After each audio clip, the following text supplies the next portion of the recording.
নমস্কার বন্ধুরা, Apu kitchen blog থেকে আপনাদের সবাইকে স্বাগত। আর আজকে একটা রেসিপি করবো। এই যে দেখুন ঝিঙ্গা, আর এই ঝিঙ্গা কে কে চেনেন অবশ্যই কমেন্ট করে জানাবেন। তো এটা দিয়ে আজকে আমি একটা ভর্তার রেসিপি করব, তো সঙ্গে থাকবেন। আর যদি আমাদের ভিডিওটা আজকের ভালো লেগে থাকে তাহলে অবশ্যই আমার চ্যানেলটি সাবস্ক্রাইব করে পাশে থাকবেন। আর ফেসবুক থেকে যারা দেখেন তারা আমার পেজটাকে ফলো, লাইক, কমেন্ট, শেয়ার করবেন। তো এটাকে আমি বেশ এখন ভালোভাবে কেটে নেব। তো বন্ধুরা দেখুন, এই যে ঝিঙাটা দিয়ে ছালটা বেশ ফেলে দিয়েছি। আর আপনারা অবশ্যই ঝিঙা সবাই কাটতে পারেন, এটা দেখানোর মতো এমন কিছুই না। তো যে ঝিঙাটা এখন এই যে ভালোভাবে ঘষে নেব, তারপরে এটা দিয়েই ভর্তা হবে। তো সঙ্গে থাকবেন। তো প্রথমে এটা ঘষে নিই, ততক্ষণ আপনারা দেখতে থাকুন। আর এই ভর্তাটা খেতে কিন্তু খুবই মজা, খুবই টেস্ট। যারা খেয়েছেন তাদেরকে বলা লাগে না, যারা খাননি অবশ্যই তারা একবার হলেও ওইটা ট্রাই করে দেখবেন। এই গরমে এর থেকে ভালো রেসিপি আর হতেই পারে না। যেমন স্বাস্থ্য সম্মত, তেমন খেতেও কিন্তু এটা খুবই টেস্টি।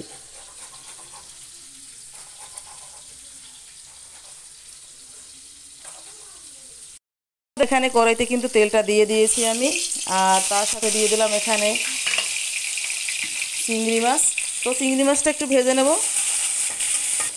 তো সামান্য পরিমাণে একটু হলুদ দিয়ে দিলাম, এবার ভালোভাবে ভেজে নেব। দিয়ে দেবো কয়েকটা কালো জিরে, এই যে।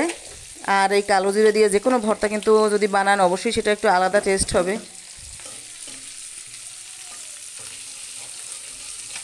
এবারে দিয়ে দিলাম আমি একটু পেঁয়াজ বাটা,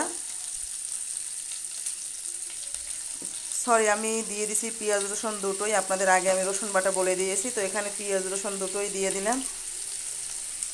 আর হালকা একটু জিরে বাটা দিয়ে দিলাম, একটু মরিচ গুঁড়ো। আর এটা একটু যারা একটু ঝাল পছন্দ করেন তারা একটু ঝালটা বেশি দেবেন। আর এখন আমি ভালোভাবে মশলাটা মিশিয়ে নেব। তারপর এই যে দেখুন ঝিঙাটা এখানে আমি এই যে রেখে দিয়েছি আগেই। এটা দিয়ে কিন্তু জল বেরোচ্ছে, এটা নিয়ে কোনো চিন্তা নেই, কারণ আস্তে আস্তে জলটা কমে যাবে এটা লাড়াতে লাড়াতে। আর এখানে দেখুন একটু মশলার সাথে যতটা দিয়েছি চিংড়ি মাছ মশলা, এর সাথে একটু জল দিয়ে ভালোভাবে কষিয়ে নেব। তো বন্ধুরা দেখুন এখানে কিন্তু মশলাটা কষানো হয়ে গেছে। এবার আমি দিয়ে দেবো এই যে ঝিঙা, এটা কিন্তু জাস্ট ঘষে নিয়েছি, যেটা দিয়ে পেঁয়াজ রসুন ঘষে, এই যে দিয়ে দিলাম। বেশ এখন ভালোভাবে লাড়াচাড়া করে নিতে হবে আস্তে আস্তে, আর তারপরে হয়ে যাবে আপনাদের ঝিঙে ভর্তা। আর এরকম খেয়ে দেখবেন আপনারা। আর একটু সামান্য পরিমাণ হলুদ দিয়ে দেবো যাতে কালারটা একটু ভালো হয়, তাই। তো এরকম এই গরমের দিনে খেয়ে দেখবেন। যারা মশলা খেতে পছন্দ করে না, মাছ মাংস পছন্দ করে না, তাদের জন্য কিন্তু একদম পারফেক্ট একটা রেসিপি। একবার হলেও ট্রাই করে দেখবেন। দিয়ে দিলাম সামান্য পরিমাণ লবণ। এই যে দেখুন, এটা চিন্তার কিন্তু কিছুই নেই, লাড়াতে লাড়াতে একদম জলটা কমে যাবে, শুকনো শুকনো বেশ ভর্তা টাইপেরই হয়ে যাবে।